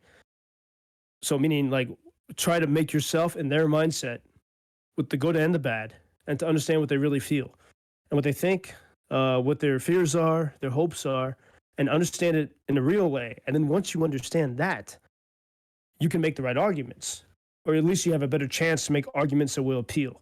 And I would really encourage everyone to, I've been especially when I'm in Kharkiv, a place frequently under fire, and I've been wrestling with this question: how do I get Americans to see what I see every day? And this is part of the reason why I was able to keep that radio show alive, was empathy. I was empathetic to my audience. On Mondays, I know that people are tired and they don't want to be driving to work. So I did my best not to burden them with negative news, unless there was something absolutely horrible. I tried to really be respectful of that on Mondays, and give the audience, something encouraging from Ukraine. And I think that's the idea of empathy in practice. And there was a philosopher in the 1930s, Edith Stein. She was killed in Auschwitz by the Nazis. Before she was killed in the 1920s, she wrote her doctoral thesis on the problem of empathy. She was later declared one of the 6 patron saints of Europe. She's a brilliant person. I think that document on the problem of empathy, contra Elon and everyone who hates the idea of empathy, is actually the key to finding this superpower to get people who at first seem to be totally opposed to us to understand the reality. Okay. And so anyway, I would encourage people who want to do a deep dive in that to look up On the Problem of Empathy by Edith Stein, later murdered at Auschwitz. But empathy I see it as a rigorous analytical process, very different from sympathy. And we use it as a tool to understand the people we want to reach. Okay. Chat, if there's anybody who wants to ask a question, now would be the time, because I don't want to keep them for too long tonight. It's already very late in Kiev, and while my sleep schedule is destroyed, I do not need to destroy this poor man's sleep schedule as well. Oh, don't worry. Mine is destroyed too. Yeah. Okay, so we got a few DMs. 5 more minutes. Yeah, a few DMs and a few messages. One person wanted to ask about whether or not, in the effort to reach out to Trump people, we can end up or kind of undercutting our messaging or putting out messaging that can be somewhat harmful. One person sent me a DM specifically about a message that you put out around after Trump was shot he wasn't shot in the head, but he was shot, in the air. You get the point. He got clipped and shipped. And you said at the time, after getting shot, Trump said, fight, fight, fight. And a lady on CNN says he should have tamped it down. That is like telling Ukrainians to stay cool when Moscow blows up a children's hospital. F off. Don't you think stuff like this is like an unnecessary comparison? Like I can understand appealing to people based on you love freedom, I love freedom. But sometimes I feel like we're trying to we're diminishing tragedies through these types of comparisons. On the contrary, I think talking about vague things like freedom never works. I think you actually have to find concrete analogies always. And an American president, America, we are a violent nation and we have a long history of political assassinations. I think a lot of people forget this when you're trying to analyze RFK. He is the product of deep American trauma, right? His father and his uncle were assassinated, and if you remember that, trauma. You can begin to Lots of brain trauma. Deep, all kinds of trauma. But I think I say this with total trying to understand. If you want to understand where people are, look at what they've gone through, and it doesn't mean you agree with what they're saying, but you can begin to see how they got there. And so the case of Trump, this assassination attempt on Trump, it was an emotional moment obviously for Trump and for the people who support him and for America. And a lot of Trump people were angry that I dared to make an analogy to Ukraine being attacked. But what I was trying to do is to say Ukrainians, and remember this, in the 2014 Revolution of Dignity, mm-hmm. the American diplomats and the European diplomats were tried to get the Ukrainian protesters to go home and make a deal with Yanukovych. And Sikorsky, who was a Polish foreign minister then, and he is now, once again, there's a video of the Radoslaw Sikorsky, the Polish foreign minister. He was in absolute frustration because the people would not leave the Maidan. And you can hear him on this video. He says, "You're going to get killed. You're all going to get killed." Basically, he was saying, calm down your freedom, make a deal, and go home so there'll be peace. And now, in some ways, we see that he was right. 8 years later, there's a full-scale invasion because the people refuse to accept tyranny. So, yeah, he was right. You're going to get killed. But that for Ukrainians, that doesn't matter. They stand for freedom. And when I saw that moment of Trump saying fight, fight, fight, and I saw the reaction to it, I said, this is the moment to try to get Americans to understand what Ukraine is about. Because even when the secret police come after you, or the assassins' bullets, or the ballistic missiles, you say, there's something else I believe in. I'm going to keep going. This is precisely the idea of empathy. Well, So I mean, I don't know, because it's okay. I understand you want to appeal to people where they are, be empathetic. But when we're talking about like comparing a CNN journalist saying that when there's a failed political assassination, that the president needs to watch his tone because people could take it and run with it and be violent.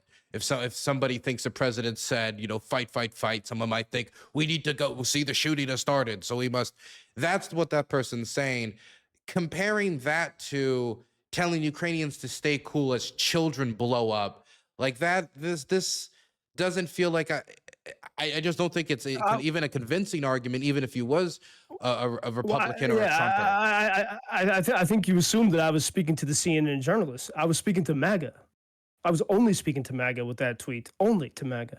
I was not speaking to you, to the CNN journalist at all. I was speaking to MAGA. And a lady on CNN says he should have tamped it down. No, precisely. Yes. So, precisely. I'm speaking to MAGA. The lady on CNN said that he should have calmed down, and MAGA was pissed at that. Okay? MAGA was furious at her.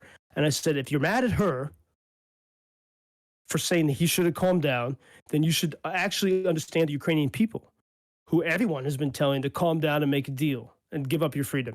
That's it. No. So often the problem is, like especially when I put something out on Twitter, people assume that, whoever reads it assumes that that's my audience. No, often my audience is not the person, the pro-Ukraine person, because they're already on our side.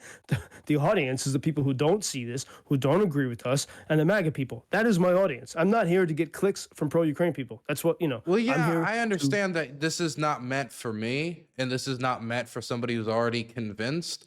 But not only do I question like whether or not this would be particularly convincing for somebody who is over there, like there's the intended audience, and then there's the audience that your content reaches. Because I found, for example, I released a video recently. It's a documentary on Skval, the prisoner soldiers and stuff. I embedded with them in the Donetsk region, and for whatever reason, it got picked up by Russian circles. I got a bunch of Russian people in the comments. Like some of them, of course, negative reactions. Some of them surprisingly positive reactions. But that wasn't who I was making it for. That's not to say I excluded them, but that's the audience it reached.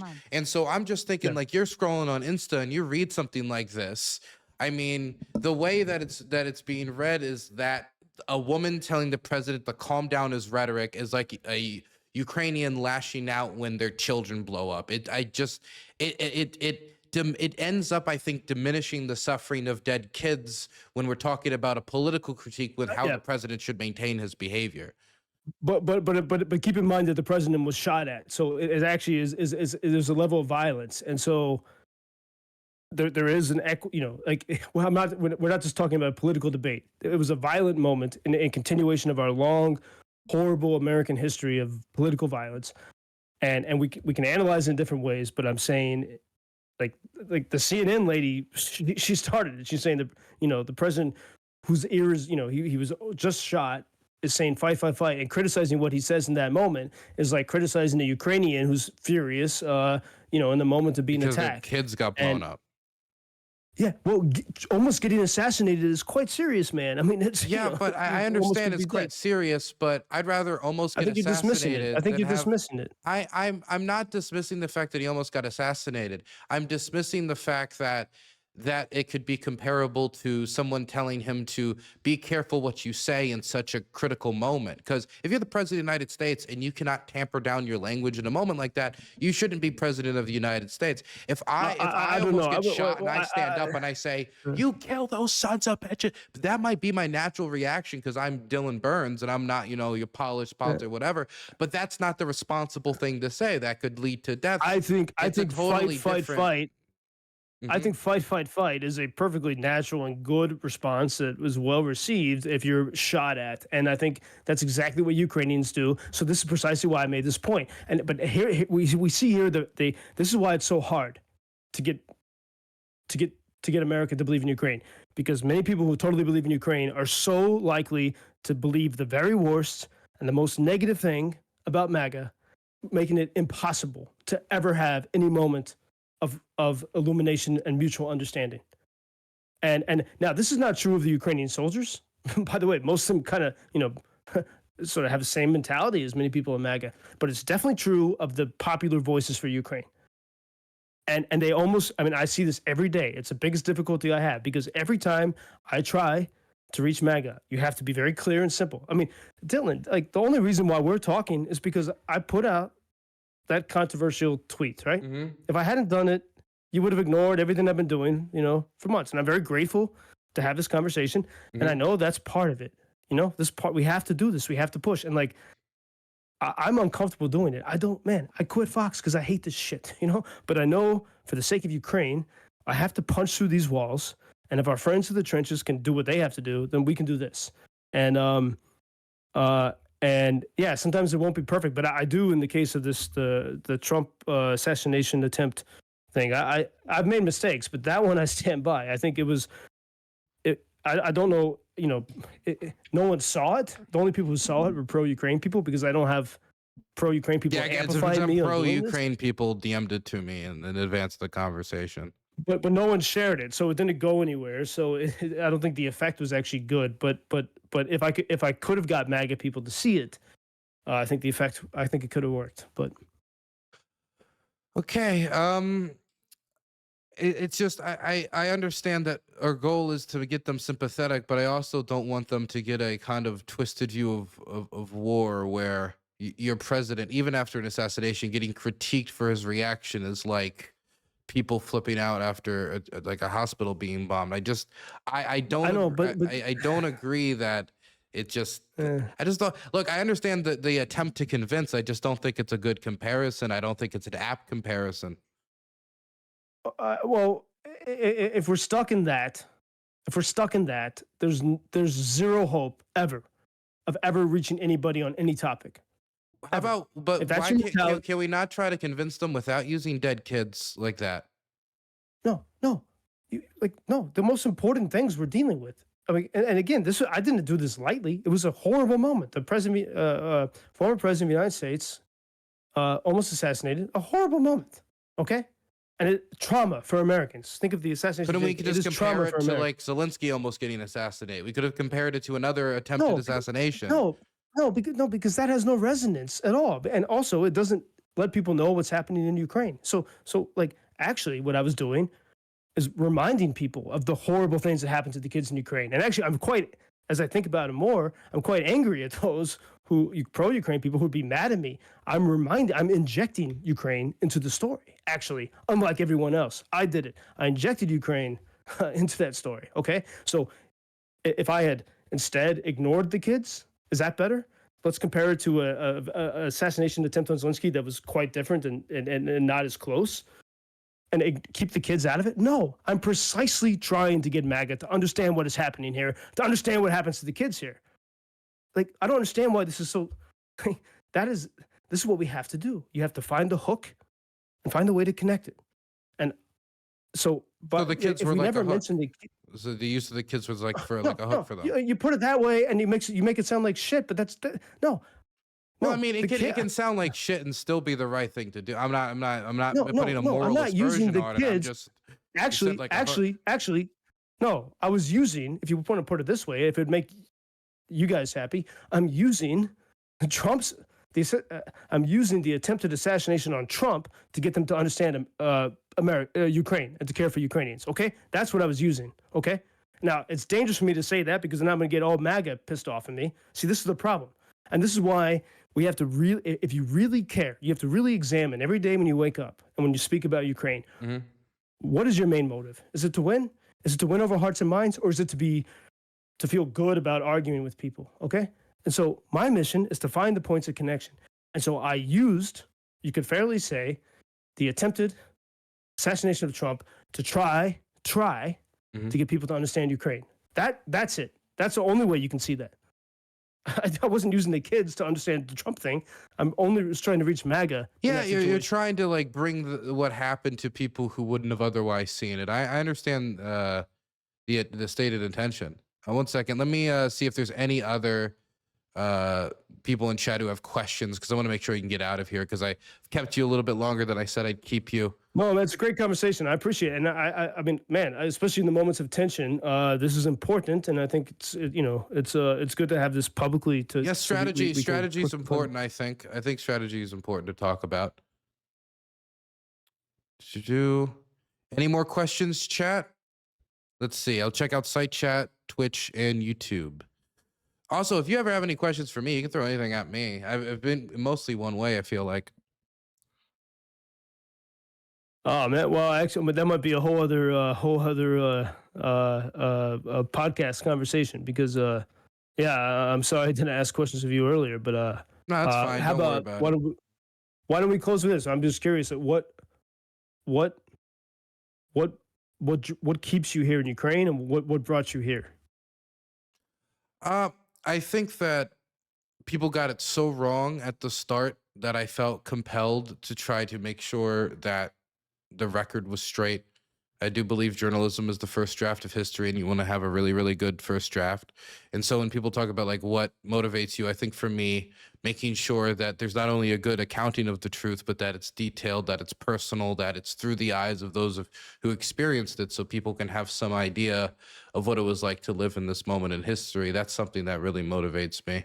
And I also think that in this moment as Americans, it's particularly important that we be physically here. We be able to show our presence. I think it's for some people it's quite literally comforting. I think that also, it's good to try to show a certain amount of unity and solidarity as Americans during this period. And so I think it's a combination of all of those. Well, man, that yeah, wonderfully said, and I think that especially I think we forget this idea of how much the presence of others here matters. And there's one coffee shop I go to, actually a couple around the country, whether it's in Kharkiv or Kiev, where when they see me as an American go in there, they never let me pay, and it just they're just happy to know that there's someone out there standing with them, especially in these past months, which have been super difficult. So yeah, that's a good point. Just the physical presence here. And yeah. Well, thank you, man, for everything you do, and for this conversation and exchange of ideas. We have the same goal, and let's figure out the smartest way to achieve it. Absolutely. Appreciate you coming on and responding to, well, I guess I responded to your request and then you responded to my request. So it works. It works. Yeah, well, I appreciate it, and I welcome all strong criticism and can I ask challenges. you one more question? I forgot this was been Sure. killing me because I was looking up a few things about you, trying to figure out like who you were before we came on, because it really I followed you because you made a few tweets that interested me and I wanted to like see what else you had, but I didn't know much about you. And I was looking and I saw you published. I think you published a biography. I don't know if Fake News True Story is if that's a book Yeah. you made or something. Is that a book you made? Well, I wrote the book. I wish it were published because I think it is the true reality of the the hatred for the pursuit of truth that controls Washington and New York, that controls American politics and media, which I saw up close. But it also shows the absurdity. And again, that's what informs me in everything I do to wake up people about Ukraine. Usually everything is very personal. It's not some grand theory. And that book exposes it. It's a story of my, how I was being, groomed to be the next chairman of News Corp and how I escaped. And, but because I would not say the nasty political stuff, like Fox News style political stuff to attack political opponents, every publisher refused to publish it. I mean, they wanted me to change my words and they wanted me to be nasty. and in a way that I refused to do.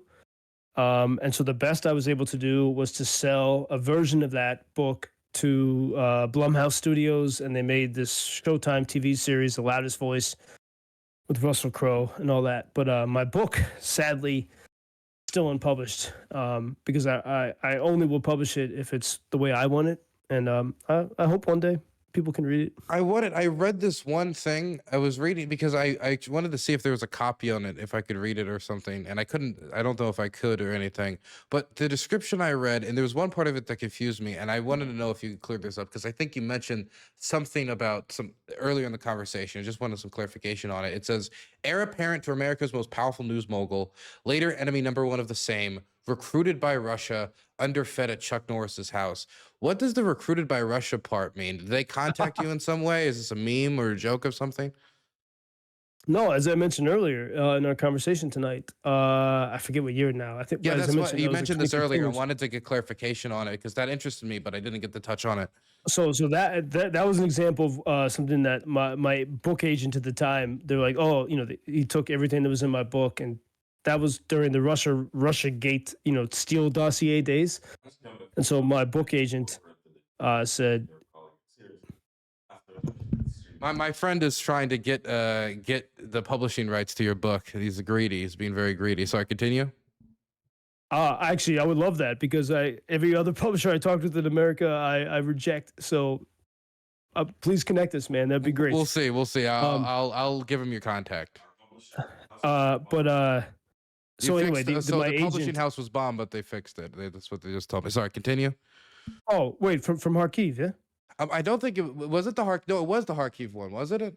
No, it was Yeah, the Oh. Makariv. Yeah, Makariv. So near Kiev. Oh, well, it would be great. Even published or not published, it'd be great to be in touch. But so my agent pushed for that to be in there because that was a topical thing at the time. But yeah, I mean that was a minor part of the story, but pretty super interesting. How, which I think we'd have to save for another conversation, but I can go into the details. It was a Russian, for like 20 years, there was a Russian cultural organization based in Washington, Mhm. and they would bring prominent Americans on free trips to Moscow and St. Petersburg, like politicians, business leaders, and all this stuff. And I knew some people that had gone on it, and that's how they kind of like spread it around. And I got an invitation, and it conflicted with a Notre Dame football game that I wanted to go to, my alma mater, and so I'm negotiating with this unpleasant Anastasia woman from the Russian organization, and I'm trying to tell her, like, I got to leave the trip early. I got a family event. She was really nasty, and so I started to get these kind of cautionary flags, and I had not yet agreed to go, and then the FBI contacted me, which is an interesting story how it happened, but we'll have to tell the story in another podcast. But anyway, they told me that this was an FSB operation, and they had just that woman Anastasia who was talking to me. They took her. Everyone else was able to escape. It sounds like, and they offered for me to go to Russia and to spy for the U.S. And I said, I don't need. I've already had enough crazy shit in my life. No thanks. I'm very glad I didn't, because you go there and they try. I mean, man, I don't know how many members of Congress, how many American reporters and business people, anyone who's been on one of those trips to Russia could very well have, a little bit of compromising stuff. And the Russians have been assiduously working on that. I mean, nothing has really changed in that regard since the days of the Soviet Union. And as I saw in that moment up close. Well, I don't want to keep you any longer. I already kept you too long. You have a good night, and you sleep well, man, okay? Dylan, thanks as well. Thank you for everything you do for Ukraine. Do Paramoha, and to victory. Let's keep working and talking and finding the best ways to push for truth, freedom, and victory. Amen. Thank you. Amen. You have a good one, man. Amen.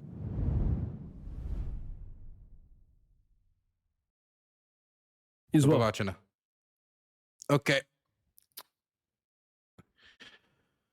That was an interesting conversation. I came here to live. Well, thank you. This is where we live. Oh boy.